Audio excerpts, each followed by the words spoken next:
Tonight, the campaign for Virginia's law, backed by survivors of convicted paedophile Jeffrey Epstein. They want new legislation to allow child sex traffickers to be convicted years after they commit their crimes. What is your message to Andrew Mountbatten Windsor? I think he should show up in front of our Congress and answer questions. I think that he has a lot of questions he needs to answer. And that demand is backed up by a new poll for Sky News, which suggests the British public wants the King to compel his brother to give evidence. And what about the vetting procedure before Peter Mandelson was appointed as the UK's ambassador to the US? I asked the man who was head of MI6 at the time. He told me the process would have been thorough and intimate, but he reserved his strongest condemnation for the European countries still paying for Russian oil. But Europe is still putting more money into Putin's war machine by purchases of petrochemicals and gas than they are giving to Ukraine. How can that be right? More on that coming up, plus more on the armed masked person of interest who authorities believe may have abducted the mother of one of America's top presenters. And why Donald Trump is threatening to block the opening of a bridge connecting the US and Canada. That's all coming up on The World with me, Yalda Hakim.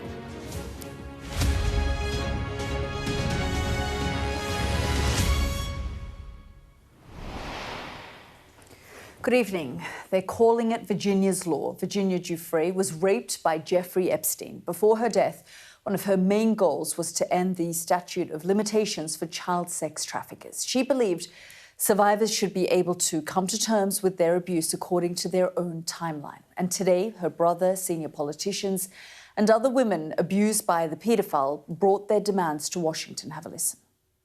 For years, survivors of Epstein's abuse were ignored. They were doubted, they were silenced, they were dismissed. And even when the truth finally came out, even when the world finally listened, too many survivors were still told by the law, it's too late, your justice has expired. And there was a message for Andrew Mountbatten Windsor too. You need to show up and give evidence. The British public agrees. According to an exclusive YouGov poll for Sky News, an overwhelming majority of people, 82%, think the King should encourage Andrew to give evidence. And while the pressure on the Prime Minister is waning, today I heard some more about how the process to vet Peter Mandelson would have worked. Have a listen. When people go into vetting, be they ever so senior, I mean, it is a very intimate process, and therefore there is a high degree of privacy around it. You've got the background checks, of course, to set it against, but you rely on people in those interview processes being very honest. I've been through them many, many times. They can sometimes be uncomfortable conversations. Well, that was the former boss of MI6, Sir Richard Moore, who left his post last September. You'll hear more from him on Epstein, Ukraine, China and Iran coming up. But we begin in Washington, where Mark Stone has been hearing from Virginia Giuffre's brother. Stand with survivors and say no more. The time for justice is now, and Congress must act. No longer can abusers weaponize the clock. Survivors can act when they're ready to act. The victims, the survivors, they are at the heart of a scandal that now has so many strands. And they were in the US Congress today, led by the brother of the woman whose teenage photo came to define the scandal. Virginia's dream was to inspire and empower survivors to come forward.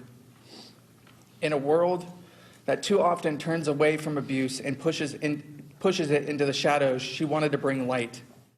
Virginia Giuffre, once Virginia Roberts, and once at the heart of Jeffrey Epstein's orbit. This photo, with a prince as he was, sparked the scandal in the UK. It led them both to court. In the end, he settled and paid her a sum undisclosed. He continues to deny wrongdoing. The photograph of the then Prince Andrew with his arm around your sister has become, certainly in the UK, a defining part of this scandal. Clearly, he is one person who hasn't answered questions here. What is your message to Andrew Mountbatten Windsor today, please? I think he should show up in front of our Congress and answer questions. I think that he has a lot of questions he needs to answer, and he has been exploited through these files to have inconsistencies in his own messaging. So I want today to be about Virginia's law, to not allowing this to happen again, but to Prince Andrew, former Prince Andrew, Andrew Mountbatten Windsor, to be specific. He needs to show up. He needs to show up, and he needs to answer questions in front of our Congress. And Senator Schumer. Same thing as what Skye said. He ought to show up and show up now. That's significant. Chuck Schumer is the most senior Democratic Party politician in America. Quite the statement. The purpose of all this was to mark a moment for these survivors, the moment they push forward their aim to end the statute of limitations for victims of trafficking and abuse. This is really a watershed moment for survivor rights. This law will change everything for them. It allows survivors to bring a claim whenever they're ready, with no time limitations. And that is a significant shift in the law. I would like to answer your question, but on the advice of counsel, I respectfully decline to answer this question. Epstein's co-conspirator Ghislaine Maxwell used her Fifth Amendment rights to remain silent this week when she appeared in Congress from jail. I therefore invoke my right to silence under the Fifth Amendment to the U.S. Constitution. Ghislaine Maxwell showing up to the hearing yesterday and basically pleading the Fifth. It's basically you're scared to come forward because you have something to hide. And the reality is that your own good friend, Ghislaine Maxwell, outed you out in the files and basically confirmed everything that Virginia said was true. Confirming that photograph, which he denied, he said it could be a fake. The files prove that was no fake. The files prove that is not a fake. Andrew Mountbatten Windsor continues to deny any wrongdoing. All they want here is for him to come to this place and answer their questions. Mark Stone, Sky News on Capitol Hill. And we'll be speaking to Mark in a moment. But that exclusive poll that I mentioned earlier in the programme is the first test of public opinion here since the latest tranche of Epstein files were released. It shows that 45% of people think the King has distanced himself enough from Andrew Mountbatten Windsor. But despite the strongly worded statement from Buckingham Palace last night, Prince William still faced questions about his uncle on his visit to Saudi Arabia. Our royal correspondent Rhiannon Mills reports. Sir, to what extent do you think the royal family has done enough around the Andrew and Epstein issue? There was no reaction, but we know that William and his team heard it. The palace currently trying every strategy to try to keep this trip to Saudi on track. William, of course, used to navigating difficult times and questions when he wants to. Did Princess Kate come with you? No, she's not here, sadly. The heir and his family, they hope, are representing a positive future for the monarchy at a time when they really need it, as they compete against the seemingly uncontrollable noise around Andrew and Epstein. You can see that throughout all of this, they are just trying to let their work do the talking, although that is increasingly difficult as they continue to face more questions. You do, though, at least get the sense they are trying to appear on the front foot. The last thing they want to be accused of is covering anything up, as they insist that, just like the rest of us, they have no idea what more may come from those Epstein files. It's clear from the statements released on Monday that something has shifted over the past few days. The questions about Andrew's role as trade envoy going right to the heart of what they're meant to be about. Another email emerging showing that Andrew was still suggesting business opportunities to Jeffrey Epstein in 2011, months after he claimed they'd cut ties. Neither William nor the King have spoken about any of it on camera, and he wasn't going to do it here. Hello for my kids. Oh, that's so sweet. Thank you very much. William will no doubt have seen the growing calls for the King to tell Andrew to speak to the police. We know that even on official trips, he monitors the news back home. Who's a striker? Are you a striker? I play. You play everything. Goalkeeper? He likes goalkeeper, does he? But here there was a new global audience for William to consider. Have you heard of Aston Villa? Yeah. Yeah, good. That's my team. Trying to keep the focus on important future relationships as the headlines in the UK are still dominated by the past. Rhiannon Mills, Sky News in Riyadh. Well, last night, the Prime Minister told his MPs that he was not prepared to walk away from his job. He was talking, of course, about his decision to appoint Peter Mandelson as US Ambassador, despite his relationship with Jeffrey Epstein. Keir Starmer has accused Mr Mandelson of lying during the vetting process, which would have been carried out by the security services. Today, I heard from Sir Richard Moore, former head of the MI6, and he told me the procedure would have been thorough. Just have a listen. Well, look, first of all, let me just say the very obvious here, that as we get into the minutiae of vetting or of this, that, or another story about this, it's important to wind back and remember what this is about, which is the display of kind of rancid misogyny and appalling systematic abuse of women and girls. And it's just important, I think, with this, before we dive off into particular salacious elements of it, that we do remember that's what's behind this. I mean, I can't really comment on the vetting process. I wouldn't have been part of it. No doubt Peter Mandelson, like anybody taking up a senior job in government, would have gone through a vetting process. But I really, Yalda, it's impossible for me to comment. I wasn't there. I wasn't party to anything that passed by. But yes, I mean, I presume that if he was appointed, then he passed it. So he passed a vetting process, because that is what the Prime Minister is saying. He's saying he passed a vetting process and then I appointed him. But you wouldn't have to dig too deep to know much about Peter Mandelson's past and his history. I guess the question is, were those things flagged and raised with 10 Downing Street? Look, I can't tell you, because I don't know, I wasn't privy to it. I mean, not least because when people go into vetting, be they ever so senior, I mean, it is a very intimate process, and therefore there is a high degree of privacy around it. So I wouldn't see, report on Peter Mandelson. So let's perhaps move away from one individual, however prominent, and think about the process, and maybe that is helpful to your listener. Let's do that, yeah. Because at the end of the day, you do some background checks as a part of this process. So undoubtedly there would have been some background checks, and then there is an interview process where you rely to a degree. You've got the background checks, of course, to set it against, but you rely on people in those interview processes being very honest. I've been through them many, many times. They can sometimes be uncomfortable conversations because you're being asked about very private elements of your lifestyle or about your financial situation, and you are required to answer those questions truthfully. And the system depends on the balance between truthful answers in the interview process and the checks on whether what's been said is truthful. And I'll leave it there, if I may. Sure. Rather than comment on an individual. Sure, but the overall vetting process, I mean, presumably it is one of the most sophisticated on the planet, that of your agency, one would assume. That, the vetting process would be deeply sort of sophisticated. I've done my best, Yalda, to describe it. It's obviously a thorough process. It has to be. It's a human process. It's no process in government or business is ever infallible. But do we work very hard on it?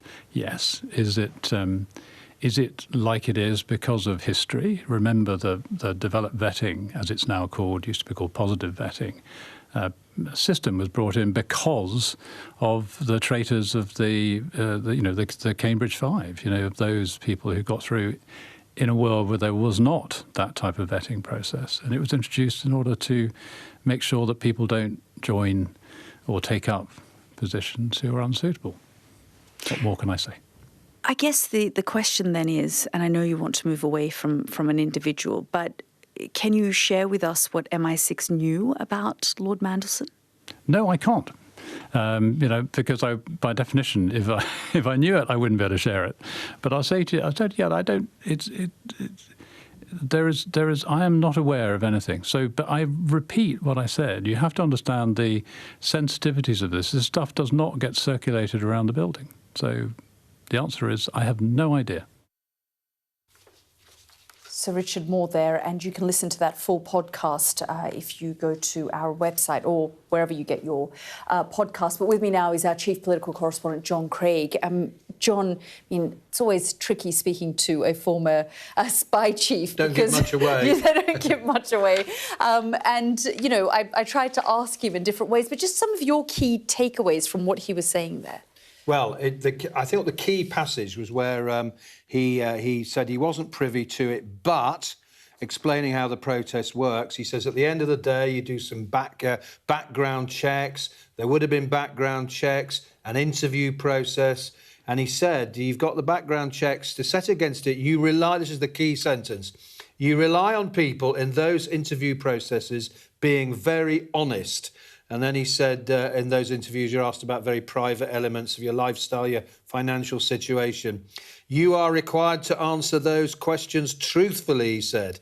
And he said he talks about the balance between truthful answers and the checks, whether what's been said is truthful. I thought at the end, actually, that last bit where you said to him, can you share what MI6 knew, and he said, no, I can't, because if I knew, I wouldn't be able to share. In other words, if I told you, I'd have to kill you.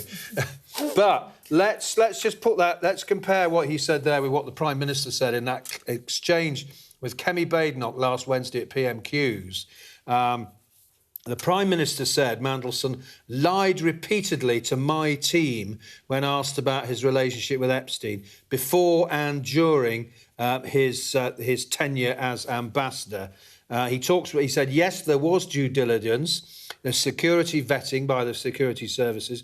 What was not known was this sheer depth and the extent of the relationship. Mandelson lied about that to everyone for years, he said.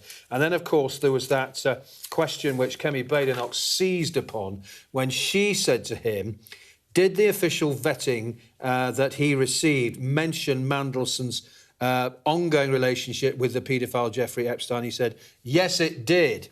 As a result, various questions were put to him. And she said, what the Prime Minister's just said is shocking. So basically, the spook boss is confirming really what the Prime Minister said in the House of Commons. He didn't...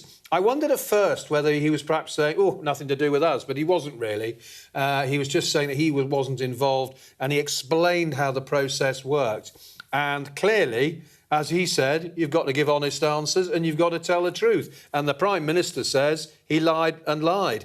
So that is what's the explanation. PMQs again tomorrow. Will Kemi Badenoch go back on the attack over this? One other thing to tell you about the Intelligence and Security Committee of Parliament, that's the high-powered committee that's been handed all the vetting of all these papers that are going to be released, said the first thing the committee's got to do is to agree a framework with the police and then also decide what's going to be released and so on. And they did say no papers have yet been received by the committee. So we still don't know when that's going to happen. Yeah, John, thanks so much. I'm going to keep you there and bring in our Mark Stone from Washington. Mark, I was speaking earlier in the day to Sir Richard Moore, trying to get more on this issue of vetting, and we've just heard John explain what the Prime Minister was saying as well. I mean, this whole idea of vetting is a massive talking point because, of course, there is no doubt that Lord Mandelson was vetted, you know, and now everyone's saying, well, clearly he lied during the interview process of all of this. Yeah, well, look, to throw a spanner in the works, I think there is some doubt about the extent to which he was vetted. I've had some conversations over the last few days, which, you know, putting bits and pieces together, it's quite clear that he didn't have the same level of vetting as a civil servant would have had. Now, you have to appreciate the distinction between a political appointee, which Peter Mandelson was. He was not part of the Foreign Office machine. He was plucked, as it was, from the private sector, effectively. Yes, he was a member of the House of Lords, but plucked from the private sector to do this job precisely because Keir Starmer and the team around him believed that he was the right character to deal with Trump. As it turns out, maybe the wrong choice and actually maybe the wrong character. factor as well, but that's a side issue. But the point I'm making is that if it was a civil servant, like the new guy, Christian Turner, who has just arrived, then there is a level of vetting that is already kind of baked in. As a civil servant, you would already be have your sort of life, your professional life vetted. But that's not the case for someone like Peter Mandelson. It is also true that the vetting process would only have started after he had been appointed. That, I think, is quite interesting. So we really don't know the extent to which they did delve down into the stuff that we now know, whether it be about Epstein or other issues. I mean, I remember, quite a few months before Mandelson was appointed, his name was one of a number that was in the running.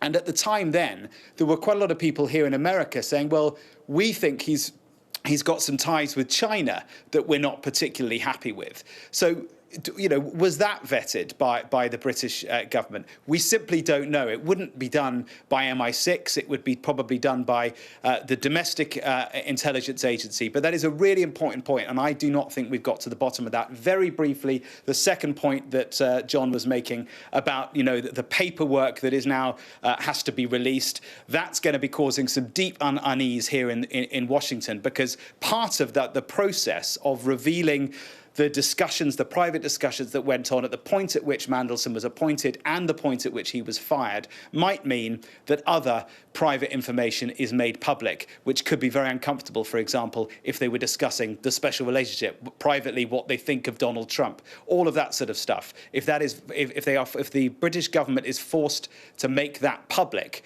by this inquiry, then that could be really, really awkward.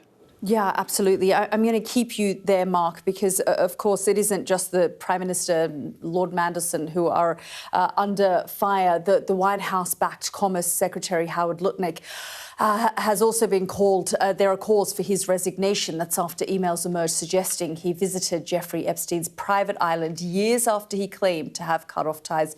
Here's what he had to say earlier today.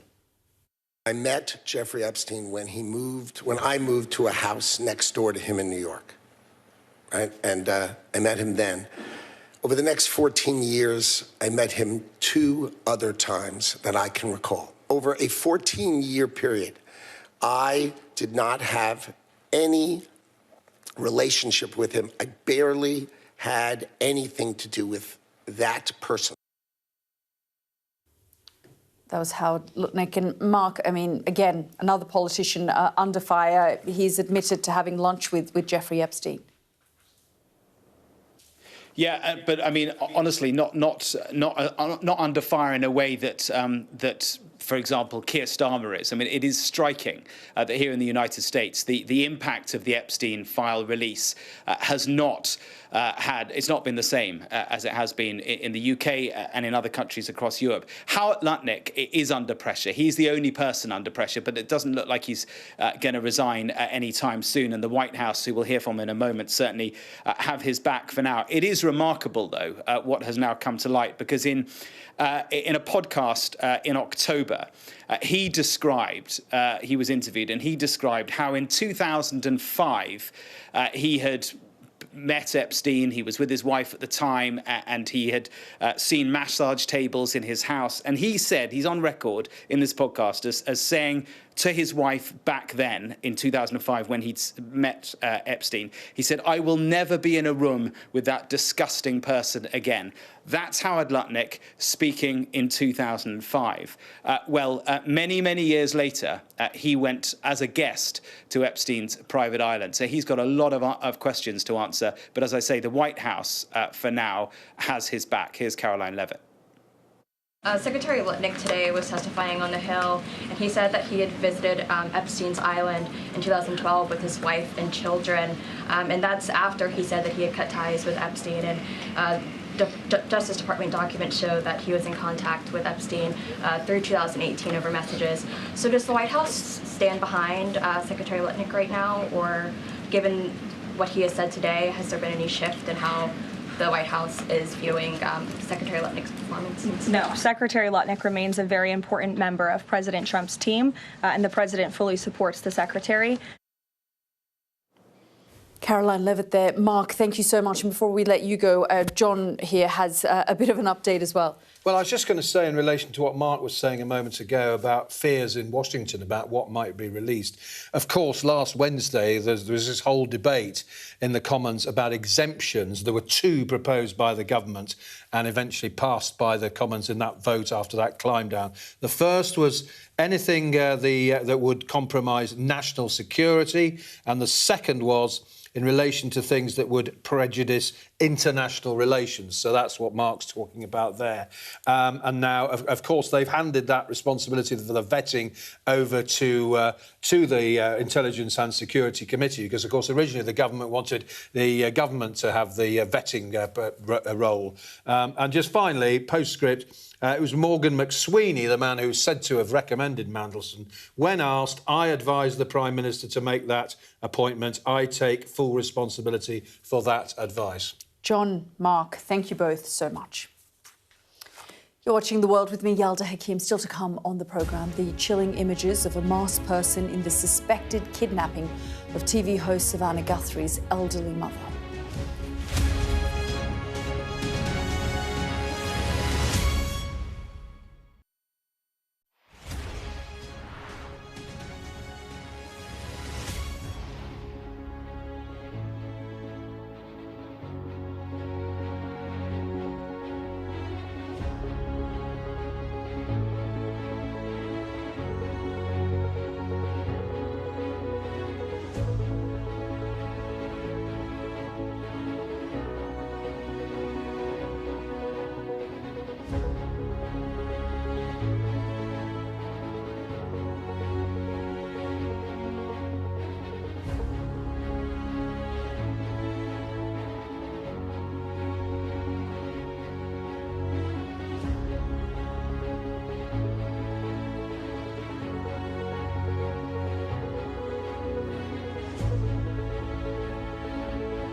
The best thing about being a Sky News journalist? I'm going to take you behind the scenes here for Election Night Live. They have gone up and up. Being a Sky News journalist. Ed Conway, Sky News, is anyone going to talk to us? Mortgage rates did go up very sharply during your time in office. Here it is. First off, just the scale of what we're looking at. Our data shows it's been happening. Question is, why it hasn't been stopped. What's the best thing about being a Sky News presenter?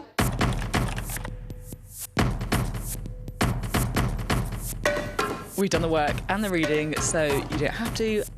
Being a Sky News presenter. Hello and welcome. Westminster, the heart of British politics. I'm so sorry about what happened to you. So what on earth is going on? It's not true. Can I tell you what I think? It's really unusual. Mornings with Richard and Frost. Let's crack on. Let's get started. What's the best thing about being a Sky News journalist? Who's funnier? Being a Sky News journalist. A special edition of The World with me, Yalda Hakim. Pakistan had the right to respond. You're like, what?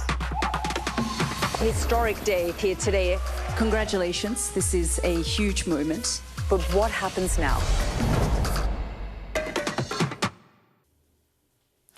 Next on the programme, images released tonight of a masked person in the suspected kidnapping case that's gripping America. The surveillance pictures posted online by FBI Director Kash Patel show the person on Nancy Guthrie's porch the night she went missing. The 84-year-old is the mother of TV host Savannah Guthrie, which has drawn huge public interest to the abduction. Kash Patel wrote on X that an armed individual appears to have tampered with the camera at Nancy Guthrie's front door. Well, let's go live to our US correspondent, Martha Kellner. Martha, the kidnappers' ransom ran out yesterday. We're starting to see these images emerge. What more do we know about the kidnapper? Yeah, there have been 2 ransom notes, Yalda, sent to a local station in Tucson, Arizona, where Nancy Guthrie lived, by a person or people claiming to be the kidnappers of Nancy Guthrie. Police are yet to confirm whether those notes are legitimate, whether that person or people actually does have Nancy Guthrie in their possession.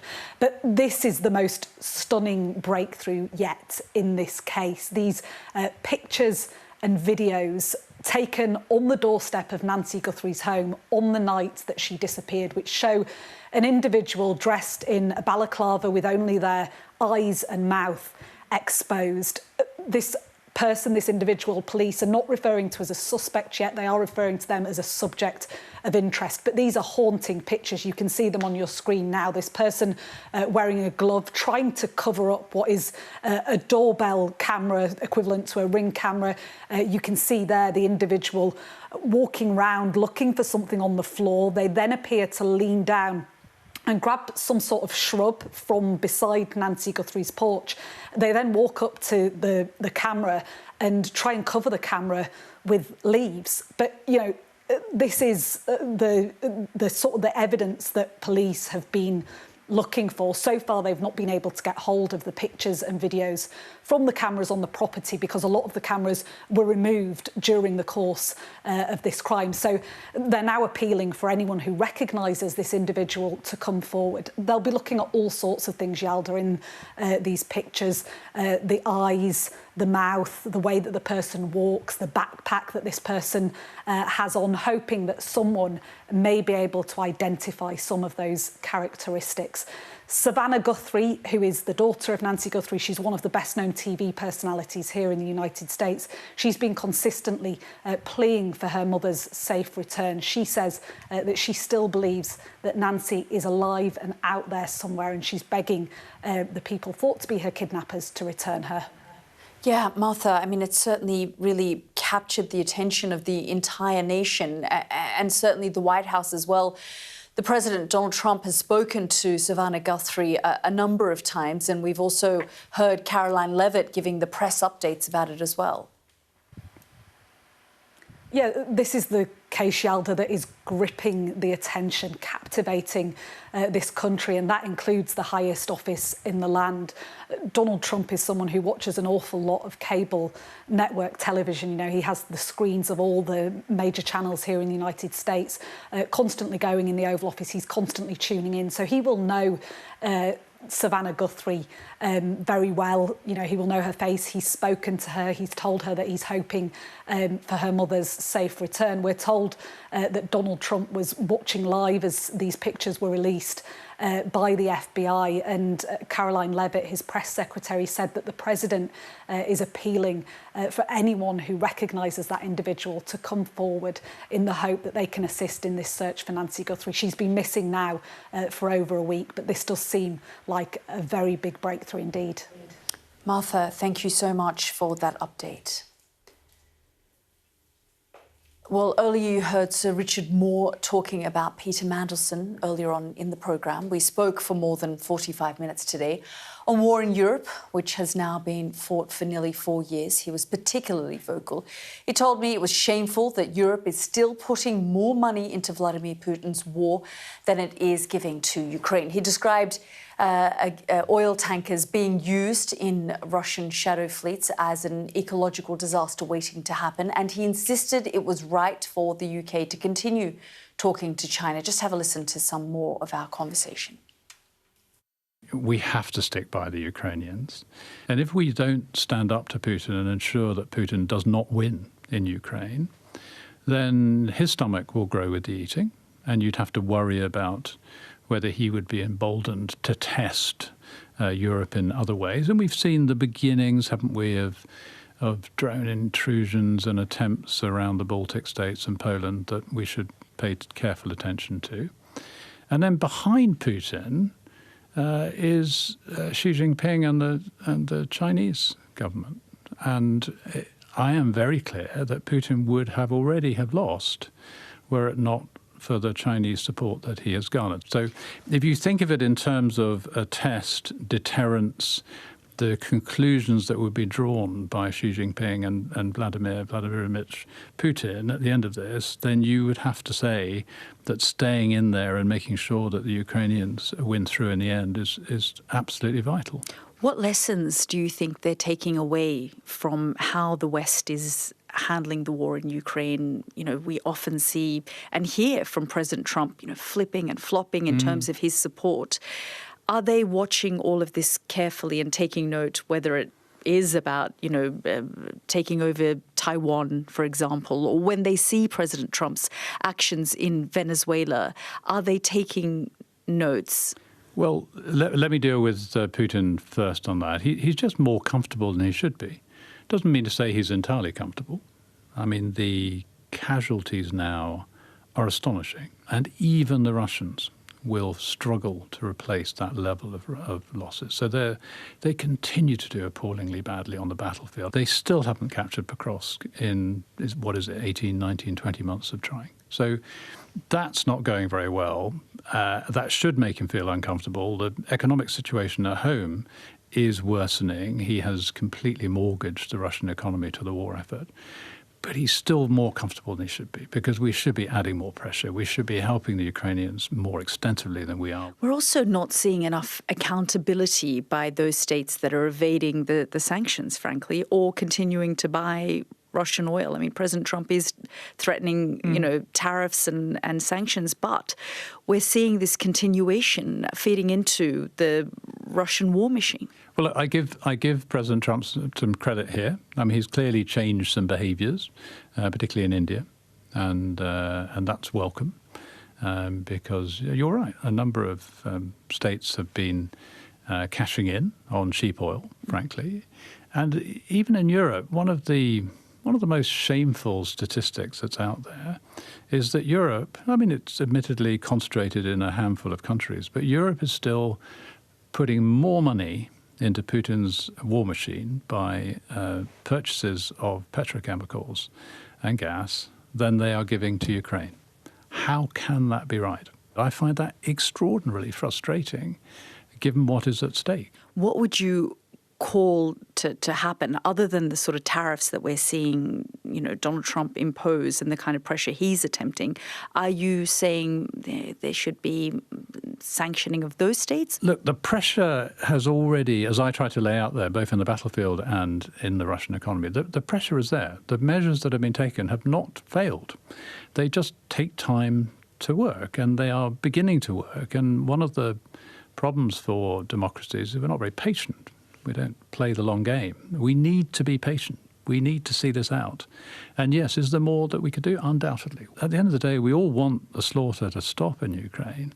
Then you'll get a Putin who will arrive at the negotiating table, not trying to, kid you that he's serious. You may actually find a serious one, because it's at the point where the pressures start to build at home, to the point where he feels that there are increasing risks to him, that the regime stability may start to fray a bit. At that point, he would be prepared to come and do a deal. You'd have to watch him like a hawk in terms of the deal that he would come and make. Would you say that the United States is an unreliable partner? No, I wouldn't say that. I spent my entire career working with the United States as the most extraordinarily capable and reliable partner. People love to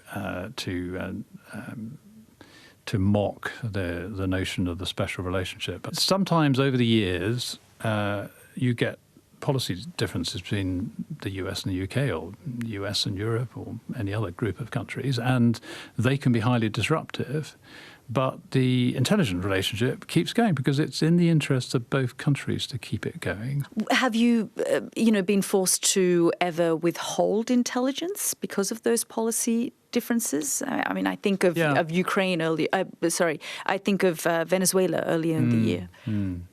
So understandably, people are interested in this, and the most obvious thing I would say about Venezuela is you can imagine that in amongst China, Russia, Iran, counterterrorism, perhaps Venezuela might not be the place where the UK was making the most important intelligence contribution in the United States. But leave that to one side. The broader issue is we have to act within the law.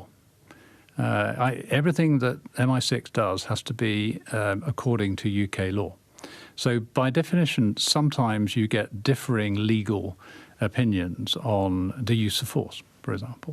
And in those circumstances, there may well be adaptation around those issues, and you might not be able to. But that has been the case, and I can think of numerous instances around counterterrorism work.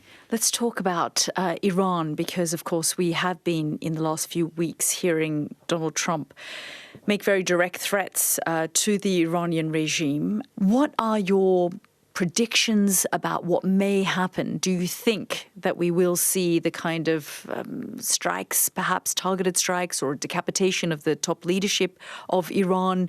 Or do you think there might be some negotiations? That I know that there are talks behind the scenes with the Omanis as well. I used to sometimes say to people when I was the chief that our job was to steal secrets, not to solve mysteries. And you're taking me sort of dangerously close to this. I mean, in the sense that there are so many variables here. There are so many uncertainties.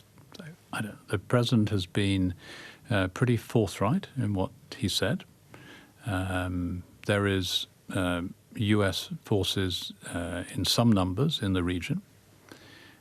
So clearly there is some intent here.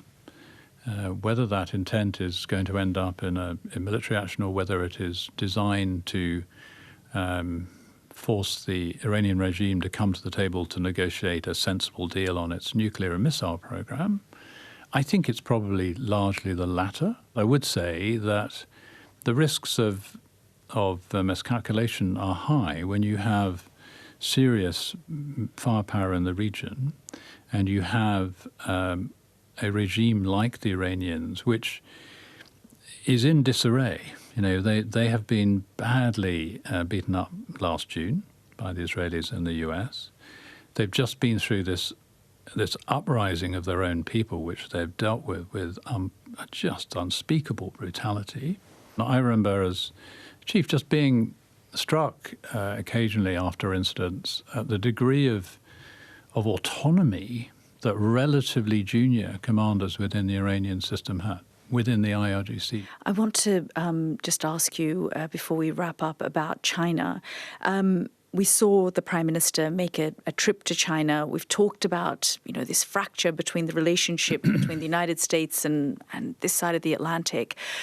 Are you concerned that perhaps, we're cozying up to the Chinese, or we will? And what sort of threats does the UK face from the Chinese? So look, I think two things can be true here. One is, do the Chinese pose a significant threat to UK interests and security? Yes, they do. And we should take a firm line on it. And I believe the Chinese are expecting us to take a firm line on it. And if we don't, they'll see that as a sign of weakness. So we should. On the other hand, this is a very large, very serious, important country with a massive economy. And if we are going to have any kind of system of global stability, you have to engage with it. It's perfectly all right, it seems to me, for the Prime Minister and other ministers to visit China.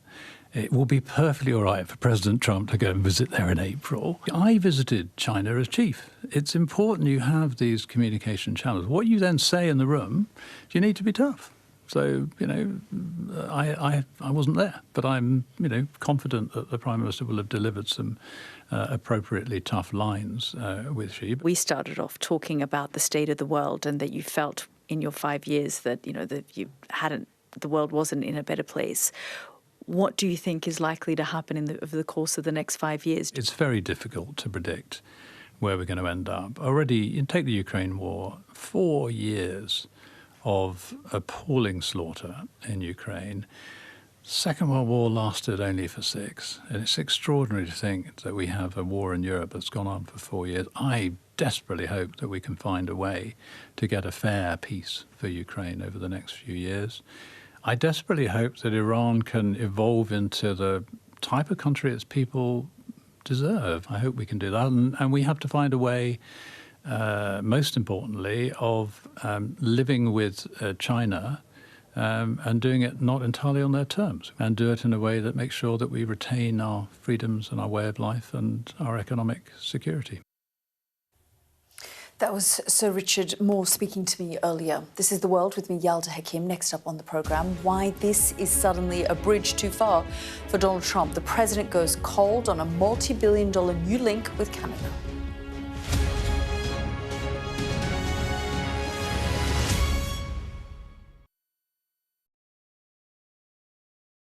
I witnessed the complete destruction of a place linked to my childhood memories.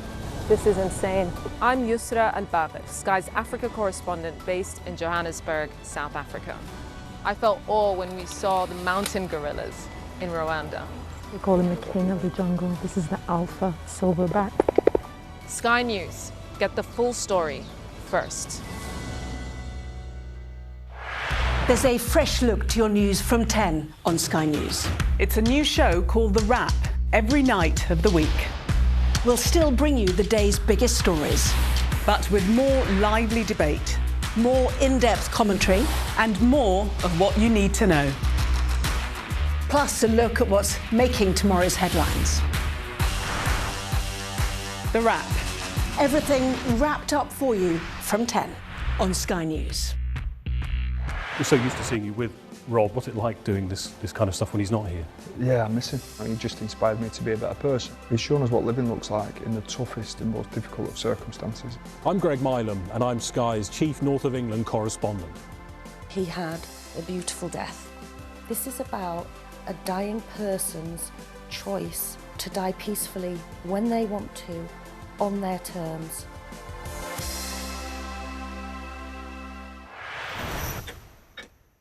Go ahead, back white jacket. Deborah Haynes from Sky News. He called you Daddy earlier. No, he did it very affectionate. Daddy, you're my daddy. Thank you. Leicester is on its knees. They've ripped the soul out of my factory, and there's nothing left. It is eerily quiet. It's constantly on the brink of capacity. There's overcrowding. It's not a new thing. It's rough. There's nothing to hide. Why aren't international journalists allowed in? Are you worried about escalation? Of course I'm worried about escalation, which is why my focus is on de-escalation. The region, I think, is on edge because they are anticipating a retaliation. Iran retaliates for the US attacks. Founding principle of the alliance, that an attack on one is an attack on all. Could Putin attack another NATO country within 5 years?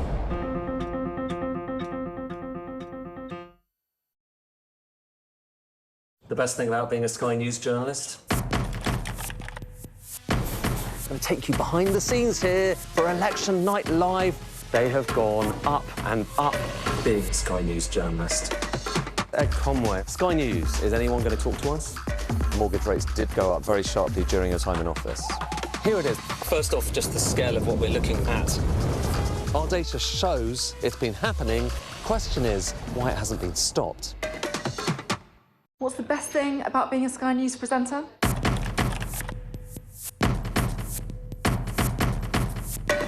We've done the work and the reading, so you don't have to. Being a Sky News presenter. Hello and welcome. Westminster, the heart of British politics.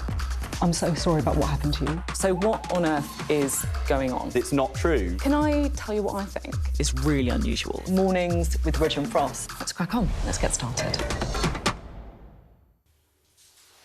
watching The World on Sky News. Having seemingly been getting along better in recent times, Donald Trump has launched a new salvo in US relations with neighbouring Canada, threatening to block the opening of a new cross-border bridge. Is some of a lengthy post the president put out last night. Let's just have a look.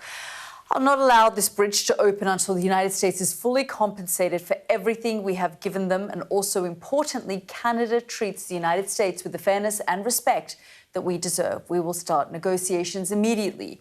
With all that we have given them, we should own perhaps at least one half of this asset. Construction on the $4.7 billion bridge began during Trump's first term in 2018 when he was all for it. It's supposed to open as soon as the spring, connecting Detroit, Michigan with Windsor in the Canadian province of Ontario.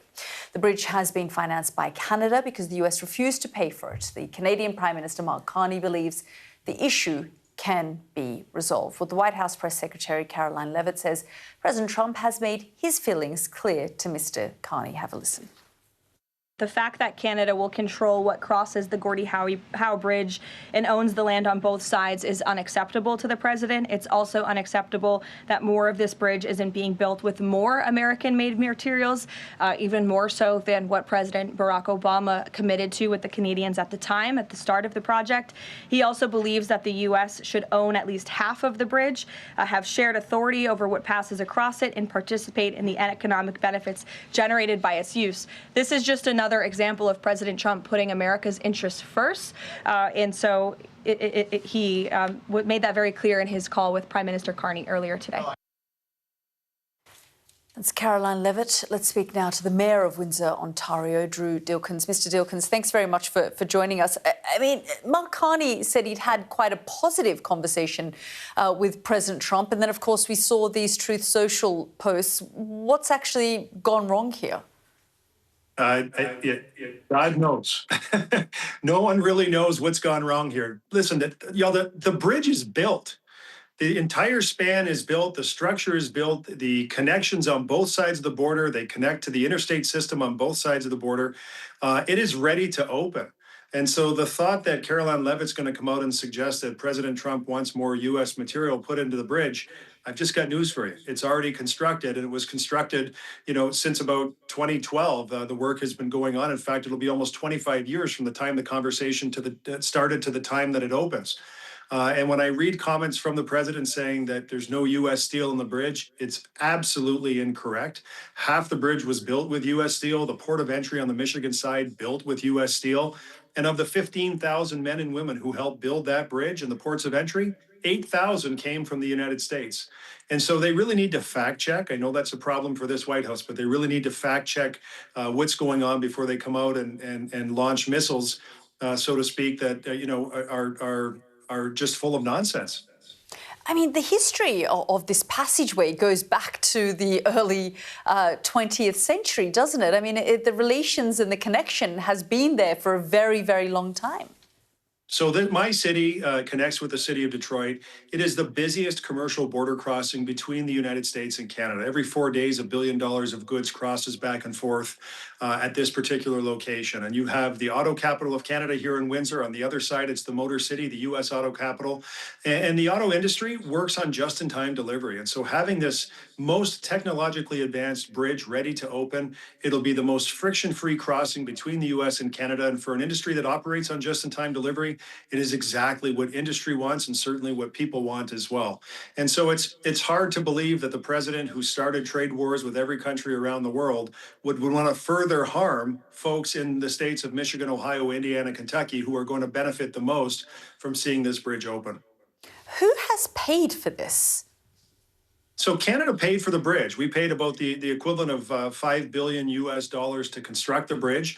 The state of Michigan paid to link the bridge to all of their infrastructure at the interstates on the U.S. side. And together, Canada and Michigan own the bridge. The cost of construction will be recouped through tolls. It will take many years to pay back the debt that was incurred to build this bridge. And once the debt is paid back, Canada and Michigan are 50-50 owners and will share the proceeds moving forward. And so the U.S. didn't pay for this. Michigan has a hand in it. And to suggest that, they don't control what crosses the bridge Yeah, ultimately they do. Customs on both sides have the authority to inspect goods entering or leaving the country. And it would be no different than what happens today at the Ambassador Bridge, which is just down the road and was built in 1929 and is privately owned. So when President Trump says, we're not opening this up and negotiations need to begin immediately, does anyone really know what he's talking about? Has Mark Carney indicated what negotiations and what he exactly means by all of this? I haven't spoken with the Prime Minister today. I really have no idea. But the President is notorious for wanting to cherry pick issue by issue. Everyone will remember the talk about steel and aluminum and dairy and automotive and softwood lumber. He likes to cherry pick each individual issue and have a negotiation separately to try and leverage his position issue by issue. And this just happens to be the year that we're sitting down with the United States to talk about the USMCA trade agreement and what the future looks like moving forward. And so that is a comprehensive agreement that talks about goods made in Canada, the United States, and Mexico, and how business benefits from being able to operate efficiently and locate in any of those jurisdictions. But that benefit and that efficiency is to the benefit of consumers in all of those jurisdictions as well. And the trade agreement has created lots and lots of jobs and certainly been great for all of our economies. Mr. Dilkens, thank you so much for talking to us this evening. Thank you. Well, that's it from me and the World team for tonight. We're back again tomorrow from 9 p.m. Next, Anna Botting with The Wrap. Good night.